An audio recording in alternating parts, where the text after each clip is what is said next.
शिक्षा प्राप्त कर चुके हैं तथा उनके द्वारा बताए गए भक्ति मार्ग पर चल रहे हैं। नमस्कार जी। सर सत साहेब जी। क्या नाम है आपका? मेरा नाम दीपांशु दास है। दीपांशु जी, कहाँ से आए हैं आप और आप क्या करते हैं? मैं गुड़गांव से आया हूँ और मैं इस समय स्कूल में पढ़ता हूँ और 9th क्लास में हूँ। दीपांशु जी, आपकी उम्र क्या है? मेरी 12 साल उम्र है। दीपांशु जी, संत रामपाल जी महाराज की शरण में आप कैसे आए? मैं संत रामपाल जी महाराज की शरण में अपने मौसा जी के द्वारा पहुंचा। उनने मुझे ज्ञान गंगा नामक पुस्तक दी, जिसने मेरे मम्मी जी और पापा जी ने सबने पढ़ी और हमने यह निर्णय लिया कि हम संत रामपाल जी महाराज की शरण ग्रहण करें। और फिर हमने उसके बाद संत रामपाल जी महाराज की शरण ग्रहण करी। तो सर, जिस पुस्तक ज्ञान गंगा का आप नाम ले रहे हैं, उसको पढ़ने से आपको ऐसा क्या मिला जिससे आपने यह फैसला लिया कि संत रामपाल जी महाराज की शरण में आपको जाना चाहिए? हमें उसमें सच्चे सदगुरु की पहचान दिखी कि सच्चा सदगुरु वही है जो उल्टे लटके हुए वृक्ष को पूरी तरीके से डिफाइन कर देगा, जो कि गीता में लिखा है 15 अध्याय श्लोक नंबर 1 में। और गीता में यह भी लिख रखा है कि हमें गुरु बनाना चाहिए, पर हमने तो गुरु बना ही नहीं रखा था। तो संत रामपाल जी महाराज ने उल्टे लटके हुए वृक्ष को पूरी तरीके से डिफाइन कर दिया, इसलिए हमें समझ आया कि हमें गुरु संत रामपाल जी महाराज को ही बनाना चाहिए।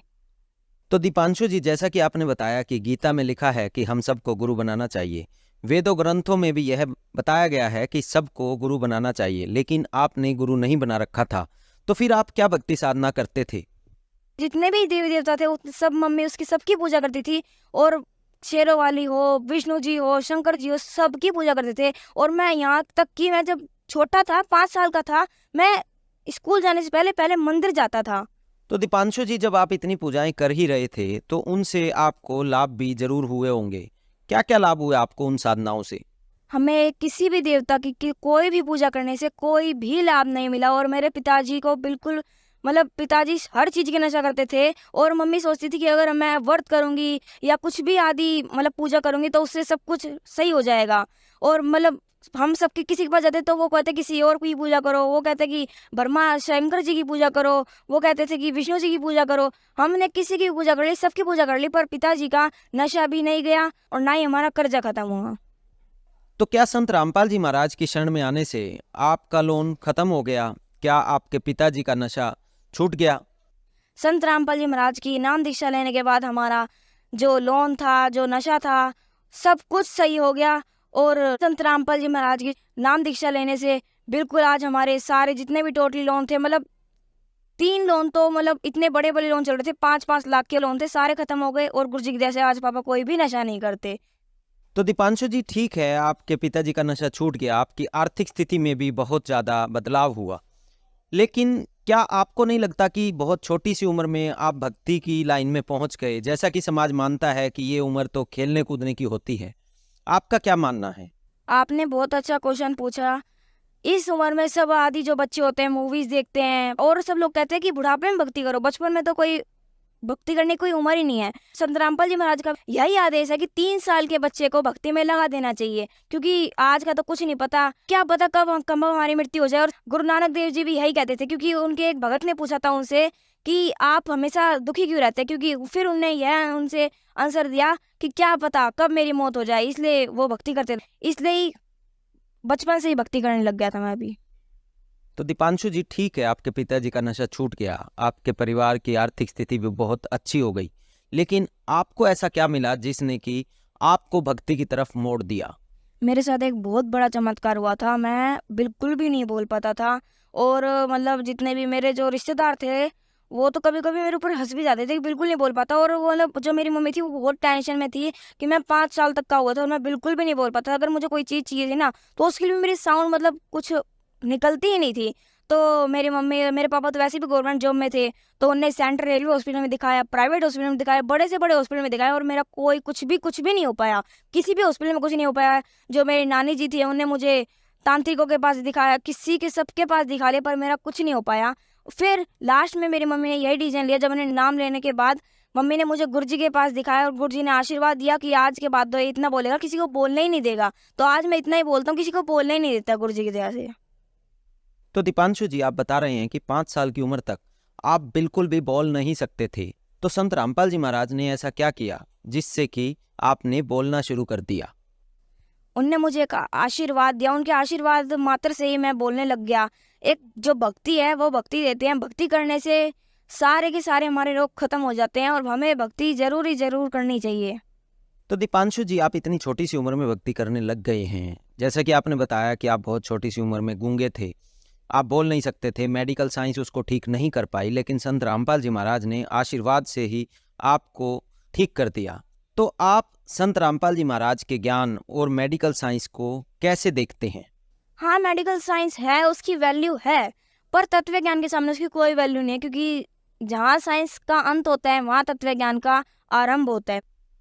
दीपांशु जी, क्या इसके अलावा भी आपको कोई लाभ प्राप्त हुए? हाँ, मुझे बहुत से लाभ हुए। सबसे बड़ा तो मुझे यह लाभ हुआ कि मैंने संत रामपाल जी महाराज की शरण को ग्रहण करा, और संत रामपाल जी महाराज की शरण ग्रहण करने के बाद मैं आजीवन भक्ति करूँगा। जब तक मैं जीवित रहूँगा जब तक भक्ति करूँगा, और उसके बाद सतलोक का मोक्ष प्राप्त करूँगा। और भी कई लाभ हुए हैं। मेरी दीदी जब एक बार क्लास में बैठी थी और टीचर भी नहीं था, टीचर जाने के बाद मॉनिटर को खड़ा करता, और मॉनिटर खुद ऐसा था। एक बच्चा बात कर रहा था, मॉनिटर मतलब उसने एक लकड़ी मारी, और जो लकड़ी थी उसमें इतने मतलब वो लकड़ी बिल्कुल बेकार थी। उसने लकड़ी मारी, उस लड़के के बजाय मेरी दीदी को लग गई, पर उसको जरा सी भी खरोच नहीं है उस लकड़ी की लगने से, क्योंकि हम संत रामपाल जी महाराज की शरण में है, और जो संत रामपाल जी महाराज की शरण में होता है उसको कुछ नहीं उसका काल कुछ भी नहीं बिगाड़ सकता। हमारा क्या कहते हैं, पापा पहले जयपुर में जॉब करते थे हॉस्पिटल में, और हॉस्पिटल में जॉब करने के बाद उनको हम गुड़गांव में रहते थे, पर वो रोज अप डाउन तो नहीं कर पाते, क्योंकि जयपुर और गुड़गांव का बहुत लंबा रास्ता पड़ जाता है, तो रोज ट्रेन से भी अप डाउन नहीं कर पाते थे। तो उनने ट्रांसफ़र की जब अर्जी लगाई, तो मतलब वो इतना गुरुजी को जब मानते नहीं थे, और मतलब जो उनके बड़े अफसर थे उन्होंने कहा कि 6-7 महीने में हो पाएगा, पर 6-7 महीने हम वहाँ रह नहीं सकते थे इतना। तो हमने कहा कि आप गुरुजी से अर्जी लगा के देखो और गुरुजी से नाम लेके देखो। तो जब उन्हें गुरुजी से नाम लेके देखा, गुरुजी से प्रार्थना लगा के देखी, तो प्रार्थना मतलब जो जिसको इंटर डिविजनल ट्रांसफ़र कहते हैं, दूसरे जयपुर से दिल्ली में आना, उसको 6 महीने तो कम से कम लग ही जाते हैं। पर गुरुजी की दया से हमारा inter division transfer Jaipur to Delhi only 15 दिन में हो गया गुरुजी की दया से। और फिर पापा जयपुर के बजाय दिल्ली में जॉब कर रहे हैं अब सेंट्रल रेलवे हॉस्पिटल में। और मम्मी को एलर्जी थी, बहुत ज़्यादा एलर्जी थी, और मम्मी उस एलर्जी से बहुत ज़्यादा परेशान थी।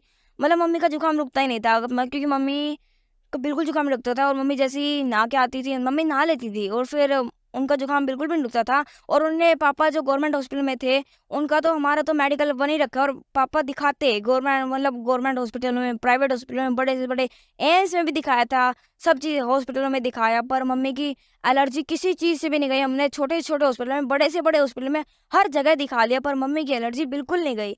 फिर मम्मी ने लास्ट निर्णय यही लिया कि हमें गुरुजी से प्रार्थना लगानी चाहिए, और गुरुजी से प्रार्थना लगाने के बाद मम्मी को बिल्कुल एलर्जी नहीं है, जुकाम की कोई भी प्रॉब्लम नहीं है। वो आज का दिन था और ये आज का दिन है, कोई भी मम्मी को जुकाम की प्रॉब्लम नहीं है, और हमारा आज बिल्कुल गुरुजी की तरफ से कोई भी लोन नहीं है, ना ही गुरुजी पापा कोई भी आदि नशा करते हैं। संत रामपाल जी महाराज ने हमारा सब कुछ, हमारे घर का संतुलन बिल्कुल सही कर दिया। आज हमारे कोई किसी चीज़ की कमी नहीं है, और ना ही किसी चीज़ का हमें अभाव है।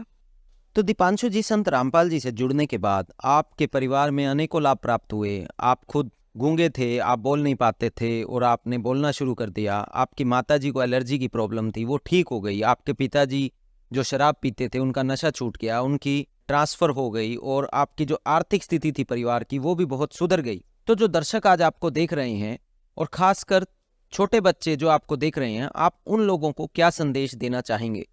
मैं अपनी उम्र और सबसे बड़े उम्र सबको यही संदेश देना चाहता हूँ कि जल्द से जल्द संत रामपाल जी महाराज की शरण ग्रहण करो, क्योंकि संत रामपाल जी महाराज के अलावा कोई भी धरती पे कोई भी सच्चा गुरु नहीं है। आज तो लाखों गुरु है, उनको छोड़ो, संत रामपाल जी महाराज की शरण में आओ, क्योंकि गीता जी में साफ साफ लिख रखा है कि जो उल्टे लटके हुए वृक्ष को सिद्ध कर देगा वही सच्चा सदगुरु है। और अगर आपको विश्वास ना हो तो गीता खोल के देखो, गीता अध्याय 15 श्लोक नंबर 1 में पूरा डेफिनेशन दे रखी है। और संत रामपाल जी महाराज ने टीवी के जरिए, लाइव फोन के जरिए, इलेक्ट्रॉनिक हर डिवाइस के जरिए सब कुछ डिफाइन कर रखा है वो। और संत रामपाल जी महाराज की शरण ग्रहण करो। संत रामपाल जी महाराज के अलावा यहाँ कोई भी गुरु नहीं है, क्योंकि काल बहुत, आपको नहीं पता, काल बहुत गंदा है। आपकी मृत्यु के बाद आपको खुद नहीं पता कि आप कहाँ जाओगे, नरक स्वर्ग बहुत। यहाँ तो आप यहाँ से निकले और संत रामपाल जी महाराज की शरण ग्रहण करें। दीपांशु जी, ये ऐसा लग रहा है कि छोटे मुंह बड़ी बात हो रही है कि आप कह रहे हैं कि लाखों करोड़ों गुरुओं में सिर्फ संत रामपाल जी महाराज ही सच्चे गुरु हैं। ये क्या बहुत बड़ी बात नहीं है? मैं सब प्रमाणों को देख के, सबको डिफाइन करके यह प्रमाण करूँगा कि सारे वेद, शास्त्र, गीता, पुराण, उपनिषद जो भी है, तो संत रामपाल जी महाराज ने सबको प्रूफ करके दिखा दिया।